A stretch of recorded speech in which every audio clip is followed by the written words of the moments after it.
Alors, les forêts, bon, il y en a un petit peu partout dans le monde, avec bien entendu celle que vous connaissez aujourd'hui, qui est située entre les tropiques, qui est le grand réservoir de biodiversité, puisque c'est 60% des plantes vasculaires connues.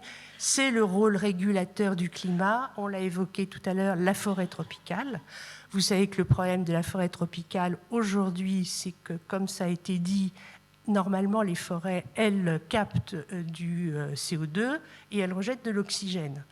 Alors, le plus grand, on parle souvent de la forêt comme le poumon vert de l'humanité, ce qui est vrai, mais en fait, le vrai poumon, c'est un poumon bleu, c'est l'océan. C'est l'océan qui, à l'heure actuelle...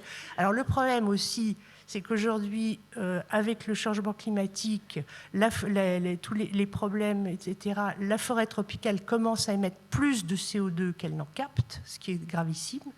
Et de la même façon, on voit qu'avec l'acidification des océans, les océans commencent à ne plus jouer comme avant leur puits de carbone et moins émettre d'oxygène. Alors on pourrait dire on s'en fiche. Ben, on ne s'en fiche pas parce que si on n'a plus d'oxygène de l'océan et plus d'oxygène de la forêt, on ne va plus pouvoir respirer tout simplement. Donc c'est quand même très grave.